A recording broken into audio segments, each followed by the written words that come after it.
Eu sou Ariadne Gattolini, editora-chefe aqui do Jornal de Jundiaí, e hoje eu vou trazer um tema que eu acho que é o que mais comentado nessa semana, o mais falado e o mais impactante. Quem assistiu a série da Netflix Adolescência está apavorado, acho que a palavra correta é essa, a gente está apavorado em relação ao futuro dos nossos jovens.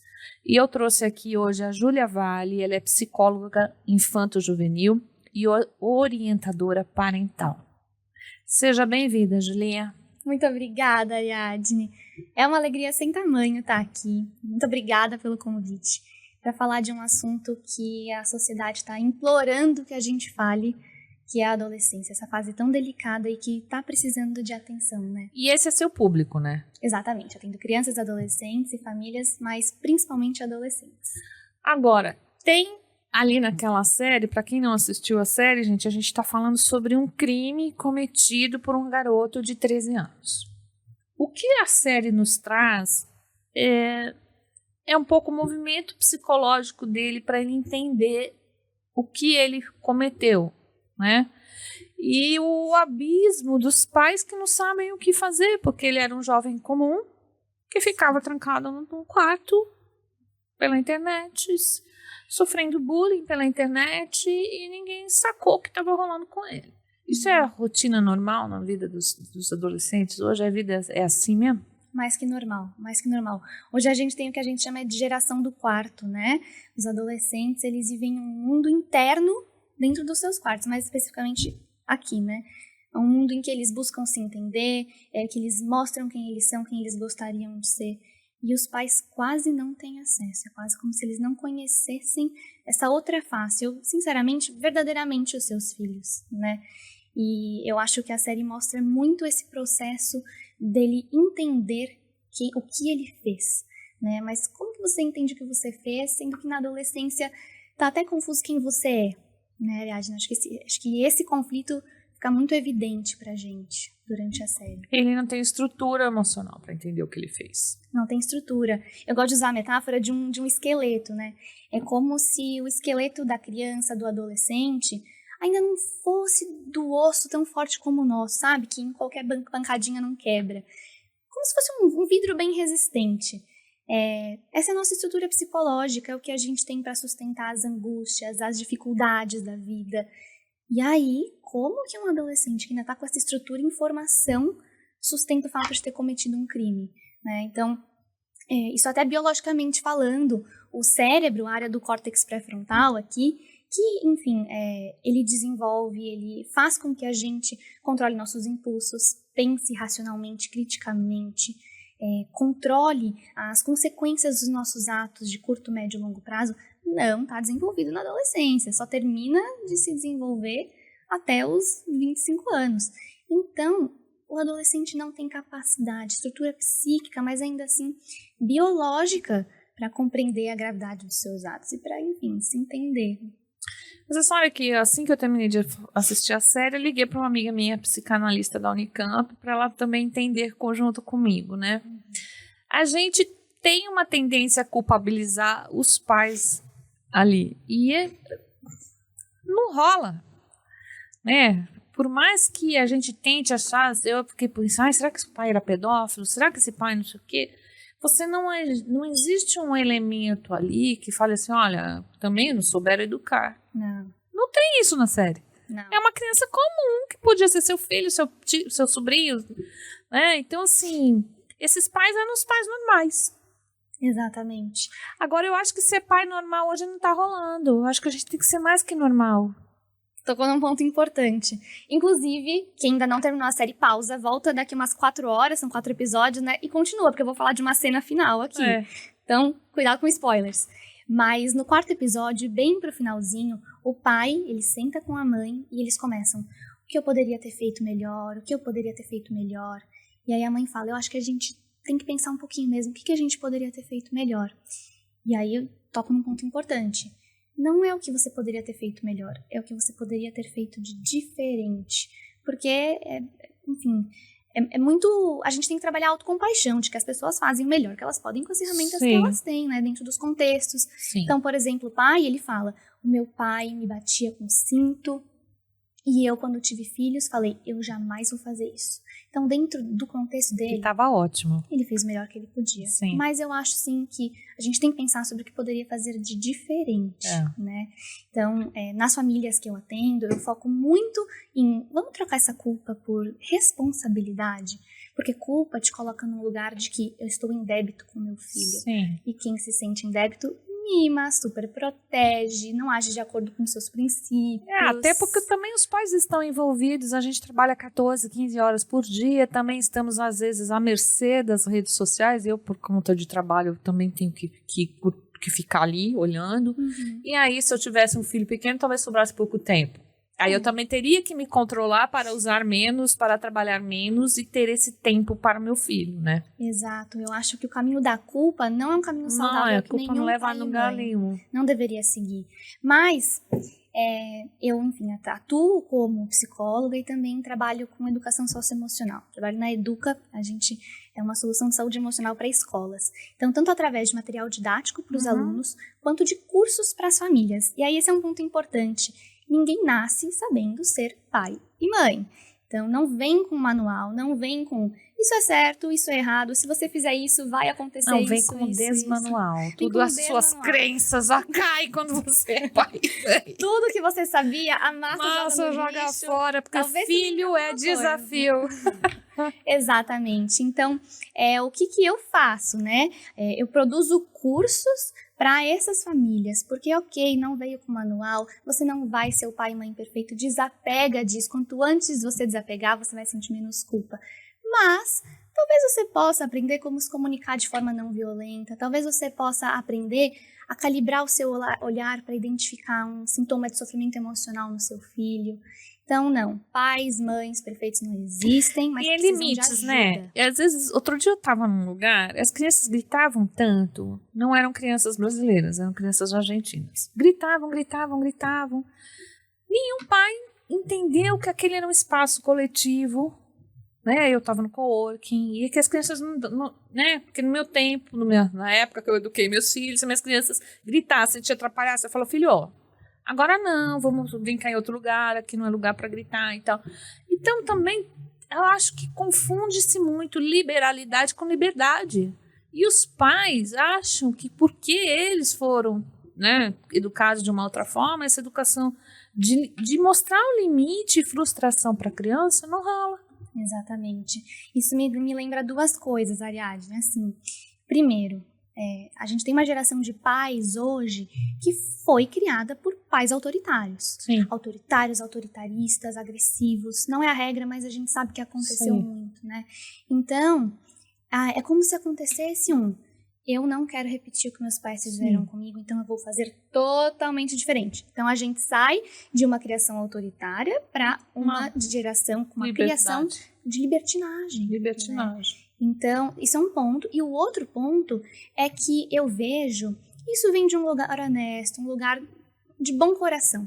Mas os pais têm medo do desamor dos filhos. Sim. Então, eu tenho medo que se eu pôr limite no meu filho, ele não vai me amar. E aí, eu tenho algo muito importante para falar para os pais, que o seu filho te ama de qualquer jeito. Seu filho te ama, e principalmente ele te ama mais se você eu põe acho limite. ele ama mais, porque eu percebo hoje nos adultos que eu tenho de filhos que há um respeito. A mãe, sabe, um carinho, um respeito, e às vezes eu brinco com eles e falo assim, eu acho que eu devia ter colocado mais limites em vocês. Eles dão risada, porque eu não fui libertária. Eu dei liberdade, mas não fui libertária. E eu acho que hoje eles adultos, eles reconhecem isso, os limites, os pontos, aqui não vai, isso aqui você não vai fazer, não, você não vai viajar. Eu disse muito não. E eu acho que o papel de pai é dizer não também. E hoje esqueceram que esse é o nosso papel. Dizer não é dizer eu te amo e por isso não vai fazer. Exatamente. Porque não dá para soltar o filho na rede social. Aí acho que é uma coisa importante que a gente tinha conversado antes, né? Em relação à liberdade e liberalidade, né?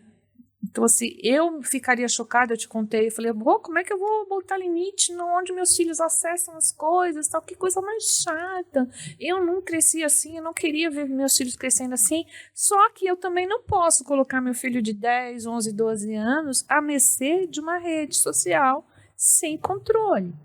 Então, como é que você orienta os pais a fazerem esse regramento? Vamos chamar assim. Ótima pergunta, Ariadne. Um amigo muito querido meu, eu estava conversando com ele sobre a série antes de vir para cá, e ele me disse, os pais, eles sabem para onde o filho vai quando sai na rua, mas não sabem para onde os filhos vão quando eles fecham a porta do quarto. Sim. Então, é necessário que os pais saibam minimamente, assim, o que os seus filhos acessam, com o que eles se identificam no online. E aí, entra um ponto muito importante que é a invasão da privacidade, né? Muitos pais falam, não, eu não mexo no celular do meu filho para não violar a privacidade dele. E é algo que eu falo para os pais de pacientes meus adolescentes. Antes de privacidade vem segurança. Isso significa que eu estou incentivando a invadir a privacidade? Jamais. Eu acho que a gente tem que cultivar, preservar o senso de identidade, de eu tenho minhas coisas, eu tenho meus pensamentos, isso aqui não é invadido. Mas vamos lá, né? Dicas práticas, então. Acho que antes da gente falar sobre celular, a gente tem que falar sobre conexão em casa. Então, antes de você querer saber o que o seu filho acessa dentro do seu celular, você conversa com o seu filho sobre o que ele gosta, sobre o que ele se identifica, sobre o que ele acha sobre determinada ação dos amigos dele. Pega uma notícia que aparece no jornal. Filho, vem cá, o que você acha disso? Você conhece o pensamento crítico do seu filho? Assim você já vai tendo um termômetro do que provavelmente ele consome nas redes sociais. Em segundo lugar, é muito importante que os pais deixem claro para os filhos que eles podem trazer problemas para eles. Como que deixar claro que pode trazer problema? Criando segurança emocional. Filho, eu te amo independente do que você é, do que você faça, do que você fale. Vou te repreender? Vou. E pais, repreendam, né? Coloquem limites. Mas as crianças e adolescentes precisam saber que são amados mesmo com os erros. Então, no exemplo da série, né? O Jamie, ele estava em grupos de incel, né? Que é aquela comunidade misógina dos celibatários involuntários. E lá rolava de tudo, né? Eram falas extremamente preconceituosas, ofensivas. Ele estava sofrendo cyberbullying e bullying também. Mas eu acho que ele não teve a coragem de contar para os pais. Sim. Como se meus pais não fossem entender. E aí, olha a proporção que isso tomou. Talvez se o Jamie tivesse consciência de que ele tem um ambiente seguro em casa para falar sobre os próprios erros, as próprias emoções, as vivências online, talvez muita coisa não tivesse acontecido, sabe, Ariadne? Agora, como é que a gente faz isso na prática? Você me falou que tem uma ferramenta do Google, né, que dá para controlar. Exatamente. Alguns pais de pacientes meus usam uma ferramenta que chama Google Family Link. É uma ferramenta do próprio Google mesmo, em que você consegue ter uma margem de controle sobre o uso do celular do seu filho. Não, você não vai saber exatamente o que ele consome nas redes sociais, mas você consegue ter uma noção de tempo, você consegue controlar tempo de tela, isso é algo muito importante também, né? A Associação Brasileira de Pediatria tem recomendações de limite de tempo de tela por faixa etária, então a gente consegue controlar isso.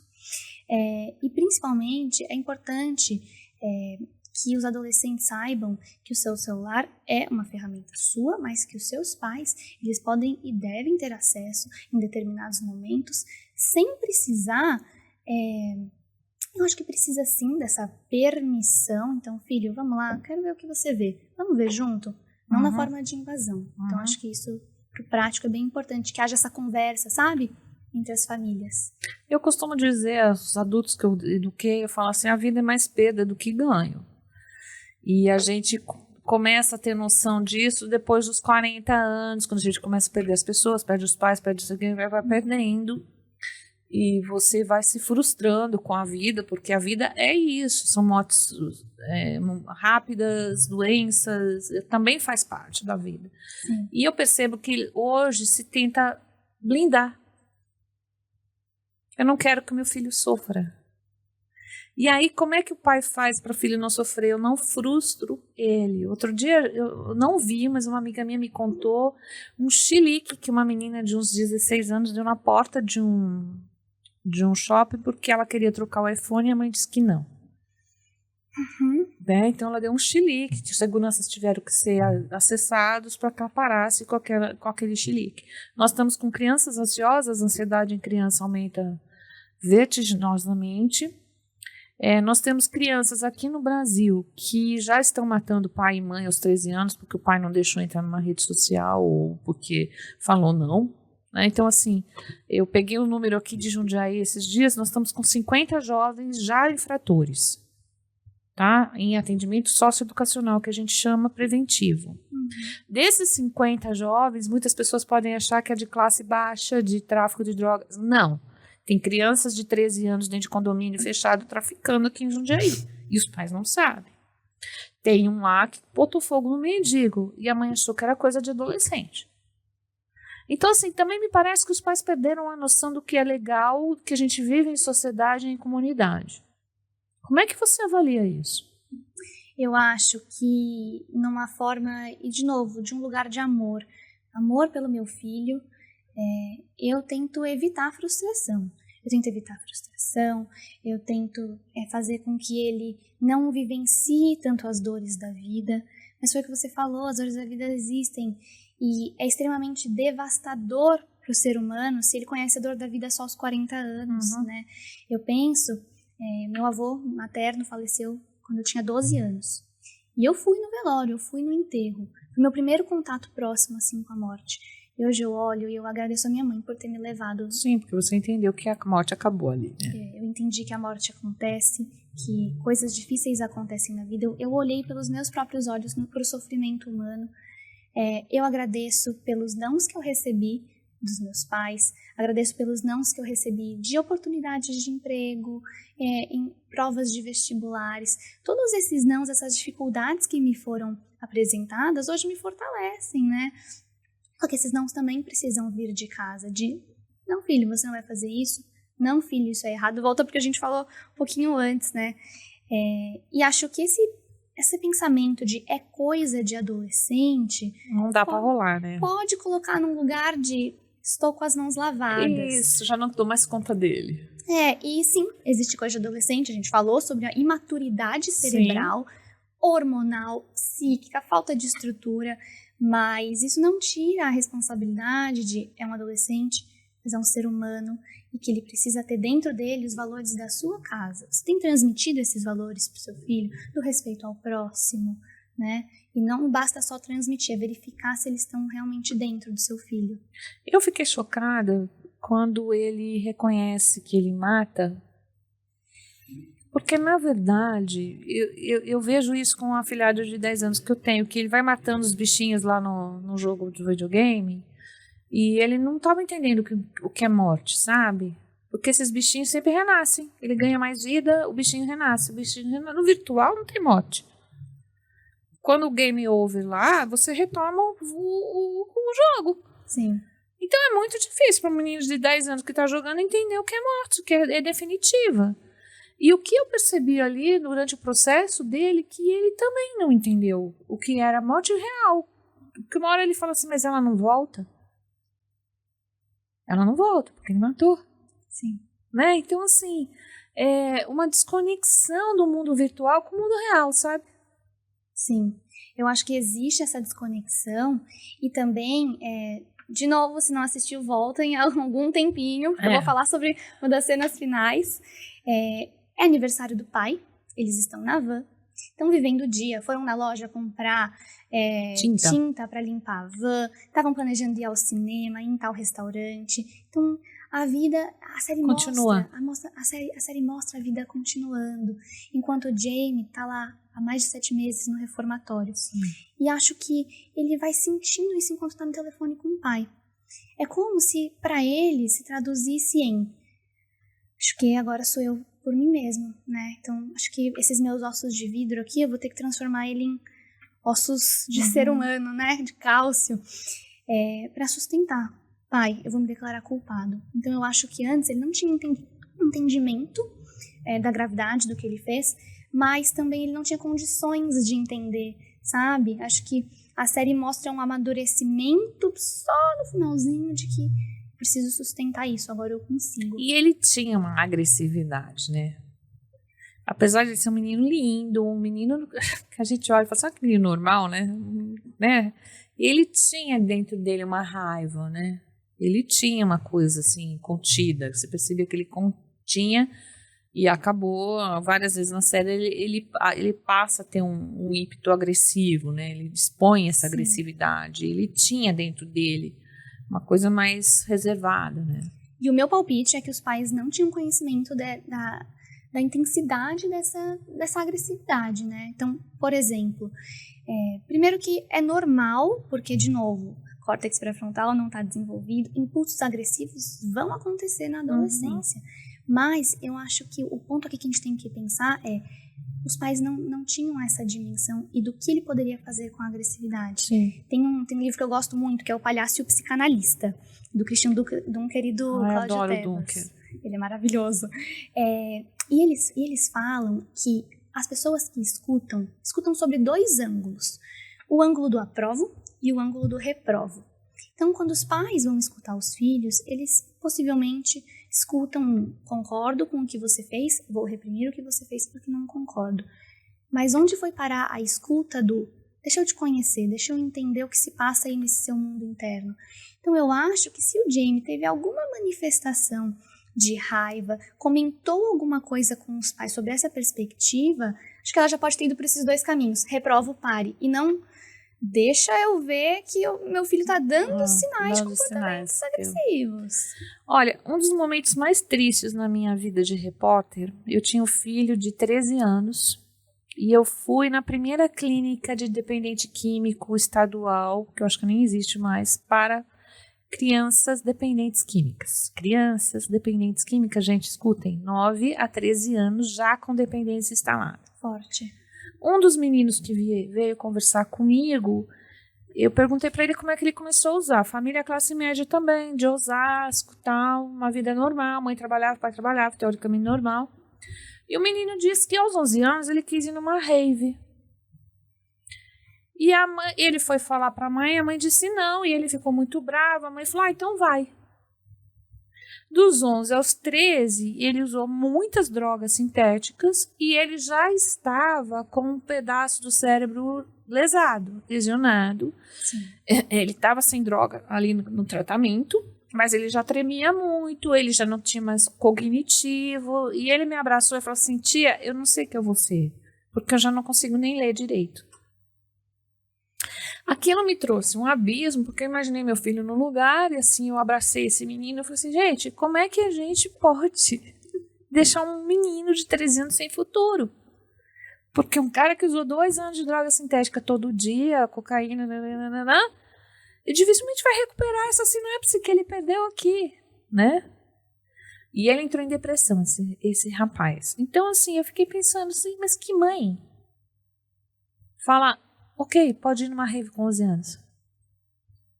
Como é que não se sustenta esse não? Sim. Eu acho que a gente não tá mais na Revolução Industrial, quando as crianças eram mini adultos. Pois é, que já trabalhava, era exposto e já morriam logo. Exatamente. Desde esse momento, a gente já tem que criando para nós como sociedade o senso de proteção da infância e da juventude. E Jundiaí é uma cidade de referência em proteção da infância, né? Mas a gente... Eu discordo um pouco, porque eu acho que protege uma infância tal. A outra infância que está lá na periferia não se protege. A gente tem que pensar sobre todas as infâncias. O recorte socioeconômico é importantíssimo. Mas a gente tem que reforçar como sociedade para nós de que proteção à infância e à juventude vem em primeiro lugar. E, de novo, não é superproteção. É proteção no sentido de garantir os direitos básicos de segurança, de discernimento, né? E o não entra nesse lugar. Os nãos é como se fossem as bordas. Nãos excessivos? Não. Nãos pertinentes. É o que eu acredito. Você sabe que tem uma amiga minha que é a Cris Castilho, que ela tem uma ONG lá no Jardim Novo Horizonte com 250 crianças em vulnerabilidade social. Ela escreveu um artigo ontem no JJ, leiam, sobre a adolescência. E ela disse assim, para mim não me assustou nada, porque eu lido com isso todo dia. Entendeu? Sim. Porque lá na periferia, gente, os pais estão alcoólatras, ou estão na cadeia, ou são craqueiros, e essas crianças já estão sozinhas. Né? Então, assim, também eu fiquei pensando exatamente, quando finalizou, eu falei assim, não, isso choca, porque ele vem de uma classe social média. Porque na classe baixa isso acontece diariamente. Esse abandono afetivo, essa criança que não tem nenhuma outra opção que não seja o tráfico, né? Porque o tráfico está na porta da casa dela e é o caminho mais fácil. ela não tem atendimento psicológico, ela não tem uma escola. Agora, para a gente ir finalizando essa conversa, essa escola, eu me senti na escola minha, ultrapassada, antiga, repressora, com professores. Quer dizer, acho que antigamente os professores estavam aí, sim, com você. E aqueles professores não estavam nem aí, não tinham nenhuma conexão com o filho e tal. E você, com a criança, né? Você pensa, mamãe, na Inglaterra, né? Eles são ricos, né? Imagina o que acontece aqui no Brasil. Lá nos Estados Unidos eu sei, porque eu tive relatos de amigos dos meus filhos que foram estudar lá, fazer o college ou antes, e high school e tal, e era droga o tempo inteiro. Dente de banheiro, não é droga como a nossa droga. Era opioide, é uma coisa muito pesada lá nos Estados Unidos. Então, assim, que escola é essa? Que repreende, parecia um atendimento militar e não tá nem aí. Ela não tem conexão com a vida desse jovem. Que escola é essa, né? É a escola real. É a escola real.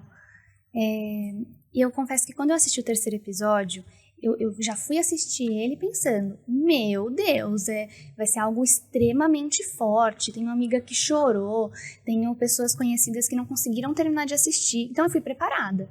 Quando terminou, eu pensei... É uma escola do dia a dia. Eu pensei, será que eu tô insensível? Não tô insensível, mas é a realidade, sabe? No meu dia a dia, eu trabalho, converso diariamente com centenas de professores dos mais diferentes perfis de escolas, né? E é uma realidade. Cuidar dos filhos está tão difícil dentro de casa que, infelizmente, essa responsabilidade está sendo projetada para o professor dentro de sala de aula. Mas professora não é mãe de 30 filhos. Eu acredito que a escola é sim um lugar e talvez um dos principais, talvez não, com certeza um dos principais lugares que deve proteger a infância. Seguros, né? A gente imagina que a escola é um lugar seguro. Que permite o desenvolvimento emocional. Mas, na série, e o diretor deixa isso muito claro, mostra aqueles painéis com aquelas frases motivacionais. O que a gente vê de coach, né? É o que a gente vê hoje. A maioria das escolas, o foco é a aprovação do vestibular. E, claro, precisa ser, mas também precisa ser desenvolvimento de habilidades emocionais. Como seus alunos estão se sentindo. A escola tem que ter como se fosse um protocolo para lidar com dificuldades emocionais, com bullying. Tem que caminhar junto à família, porque não é papel só da família, não é papel só da escola. É isso que eu acredito. E aí eu fico pensando nesses gaps emocionais que a gente já perpetua nas escolas, principalmente nas escolas privadas, né? A gente está falando nos colégios públicos, mas não, as privadas perpetuam esse papel. Aí quando essa pessoa vira profissional, ela não tem habilidade emocional para ficar trabalhando, porque ela não aprendeu. E aí é essa discussão que daí a gente vai ter lá com os empresários, com as empresas, que são essas desabilidades dessa geração Z para ficar trabalhando, porque também se frustrar é tchau e bem, estou indo embora. Exato. Não aceita a frustração profissional. A habilidade de tolerar a frustração da vida. A tolerância de que certas coisas levam tempo, não são como a gente quer. Então, um exemplo prático, assim, para professores, coordenadores, né? 2 alunos tiveram um desentendimento gravíssimo por conta de um trabalho em grupo. Cena comum. Chega lá na coordenação, porque você fez isso, não pode, toma uma advertência. Sim. Vamos lá entender como que vocês podem desenvolver habilidades de gestão de conflitos. Vamos olhar para como você está se sentindo. Vamos trabalhar um pouquinho a empatia. Como que você se sentiria se fosse você nesse lugar? Então, a escola também deve permitir esse amadurecimento emocional para a vida. Mas nós estamos anos-luz ainda, né? Acho que a gente está no caminho. Bom, Júlia, para finalizar, passa o seu Instagram, onde é que as pessoas te acham, como é que é sua vida aí? Virtual, né? Porque daí a gente acha no virtual. Vida virtual é um pedacinho. E vocês encontram esse pedacinho, só procurar no Instagram Julia V Valle, V-A-L-L-E. Eu posto conteúdo quase diariamente para pais, famílias, de nutrição emocional e dicas, mas nunca regras escritas em pedras, sobre como vocês podem ter uma família emocionalmente mais saudável, viver a parentalidade com mais paz. É isso. E aqui do nosso lado da imprensa, o que a gente deseja é um mundo mais igualitário, equânime, sem violência, e que nossas crianças possam frutificar com a criatividade, com a maravilhosidade que eles são. Siga-nos aqui, jj.com.br.